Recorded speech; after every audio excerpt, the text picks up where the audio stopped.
6155 ദിവസം, അതായത് ഏകദേശം 16 വർഷത്തിന് മുകളിൽ. പറഞ്ഞു വരുന്നത് ഇന്നലത്തെ RCBയുടെ വിജയത്തെക്കുറിച്ചാണ്. 16 വർഷത്തിന് മുകളിലായി RCB ചെന്നൈക്കെതിരെ ചെപ്പോക്ക് വിജയിച്ചിട്ടില്ല. ആ ഒരു ചരിത്രമാണ് ഇന്നലെ തിരുത്തി കുറിച്ചത്.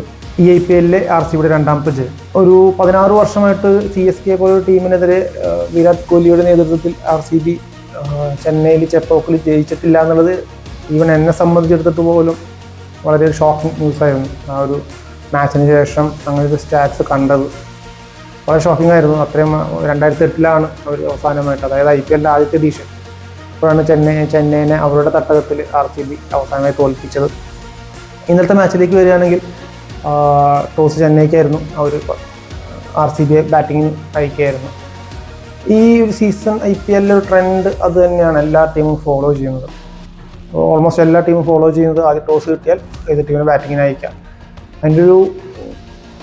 അതിന് പുറകിലുള്ള ഒരു സ്ട്രാറ്റജി എന്താണെന്ന് വെച്ചാൽ ഫ്രഷ് വിക്കറ്റ്സ് ആയിരിക്കും. IPLന്റെ സ്റ്റാർട്ടിങ് ആയാൽ തന്നെ വിക്കറ്റ്സ് ഫ്രഷ് ആയിരിക്കും. അപ്പോൾ എത്ര ഈസിലി ബോൾ ബാറ്റിലേക്ക് വരുന്ന സിറ്റുവേഷനാണ്.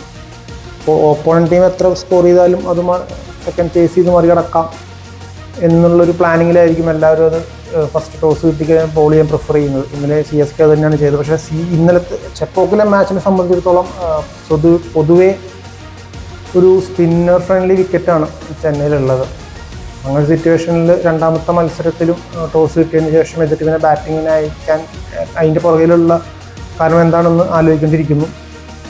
പക്ഷേ മുംബൈക്കെതിരെ അവരുടെ സ്പിന്നേഴ്സ് ഉജ്ജ്വലമായി പന്തെറിഞ്ഞ പോലെ ഇന്നലെ അവർക്ക് ഒരു സ്പിന്നേഴ്സിനെ എഫക്റ്റീവായിട്ട് ബോൾ ചെയ്യാൻ പറ്റിയിട്ടില്ല. അതുകൊണ്ട് തന്നെ 190 എന്ന് പറയുന്ന ആ വിക്കറ്റ് സംബന്ധിച്ചിടത്തോളം വെച്ച് നോക്കുമ്പോൾ, അതായത് ചെന്നൈ ചെപ്പോക്കിലെ വിക്കറ്റ് വെച്ച് നോക്കുമ്പോൾ വളരെ ഒരു മാച്ച് വിന്നിങ് ടോട്ടൽ തന്നെയായിരുന്നു.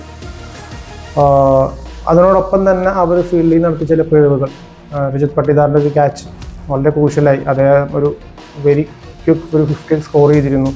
അതുപോലെ തന്നെ ഔട്ട്ഫീൽഡ് 2-3 ക്യാച്ച് ഒരു ടഫ് ചാൻസ് ആണെങ്കിൽ പോലും അവർ ഡ്രോപ്പ് ചെയ്തിരുന്നു. അതിൻ്റെയൊക്കെ ഫലമായിട്ടാണ് ഇവരുടെ സ്കോർ ഒരു 190 ഒക്കെ എത്തിയത്. ഈവൻ CSK പോലും വിചാരിച്ചിട്ടുണ്ടാവില്ല ഒരു 190 ടോട്ടലിലേക്ക് അവർ പോകുന്നു.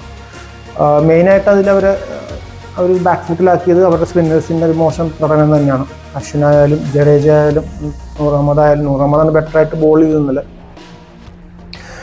തിരിച്ച് ചെന്നൈയുടെ ഒരു ചേസിങ്ങിലേക്ക് വരികയാണെങ്കിൽ സ്റ്റാർട്ടിങ്ങിൽ തന്നെ അവർക്ക് വിക്കറ്റ് നഷ്ടപ്പെടുന്നു. അതോടുകൂടി അവർ പ്രഷറിലാവുന്നു. പിന്നീട് അവിടെ നിന്ന് അങ്ങോട്ട് ഒരു കംബാക്ക് അവർക്ക് പോസിബിൾ ആയിരുന്നില്ല. ബാംഗ്ലൂരിന് വേണ്ടി ബോളിംഗ് ഓപ്പൺ ചെയ്ത ഹേസൽവുഡ് ആയാലും ഭുവനേശ്വർ കുമാർ ആയാലും വളരെ നല്ല രീതിയിലാണ് ബോൾ ചെയ്തതും വിക്കറ്റ് എടുത്തതും. അതോടൊപ്പം തന്നെ അവരുടെ ചേഞ്ച് ബോളേഴ്സായിട്ടുള്ള യശ് ദയാൽ നിന്നിട്ട് ബോൾ ചെയ്തിരുന്നു. ലിവിങ്സ്റ്റോണും ബോൾ ചെയ്തിരുന്നു. അവരുടെ മോശം എന്ന് പറയുന്നത് ക്രാൽ പാണ്ഡ്യ മാത്രമാണ് അവർ കുറച്ച് മോശമായി പോയത് ഇന്നലെ.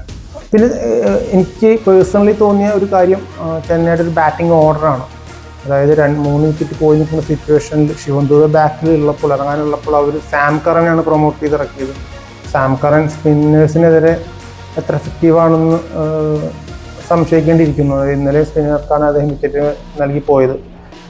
മോസ്റ്റ് ഇൻട്രസ്റ്റിംഗ് കാര്യം എന്താണെന്ന് വെച്ച് കഴിഞ്ഞാൽ ശിവം ദുബെ സ്പിന്നേഴ്സിനെതിരെ വളരെ മികച്ച രീതിയിൽ ബാറ്റ് ചെയ്യുന്ന ഒരാളാണ്. ആ സമയത്താണ് ശിവം ദുബെനെ ബാക്കിലേക്കാക്കി സാം കറൻ ഇറക്കി വിടുന്നത്. അതുപോലെ തന്നെ 5 വിക്കറ്റ് 6 വിക്കറ്റ് പോയി നിൽക്കുമ്പോൾ അപ്പോഴും ധോണി ബാറ്റിങ്ങിന് ഇറങ്ങുന്നില്ല. ധോണി 8ാമതോ 9ാമതൊക്കെ ആയിട്ട് ബാറ്റിങ്ങിന് ഇറങ്ങുന്നത്. അഘട്ടം എത്തിയപ്പോഴേക്കും മാച്ച് ഓൾമോസ്റ്റ് CSK കയ്യിൽ നിന്ന് പോയിരുന്നെങ്കിൽ പോലും ഒരു ഫൈറ്റ് കൊടുക്കാനെങ്കിലും ധോണി ആ സമയത്ത് ഇറങ്ങിയിരുന്നെങ്കിൽ സാധിക്കുമായിരുന്നു. അപ്പോഴും ജഡേജയ്ക്കും അശ്വിനൊക്കെ ശേഷം 9ാമതാണ് ധോണി ബാറ്റിങ്ങിന് ഇറങ്ങുന്നത്. ലാസ്റ്റ് 2 ഓവറുള്ളപ്പോൾ കുറച്ച് 6 ഒക്കെ ബൗണ്ടറീസൊക്കെ കണ്ടെത്താൻ അദ്ദേഹത്തിനായെങ്കിലും അതൊരു ആ മാച്ചിനെ സംബന്ധിച്ചിടത്തോളം ഒട്ടും എഫക്റ്റീവ് ആയിരുന്നില്ല. നെക്സ്റ്റ് മത്സരങ്ങളിലെങ്കിലും അവർ ധോണിനൊരു കുറച്ചും കൂടി ടോപ്പ് ഓർഡറിൽ ഇറക്കണ തീരുമാനത്തിലേക്ക് അവർ എത്തുമെന്ന് ഞാൻ വിചാരിക്കുന്നു.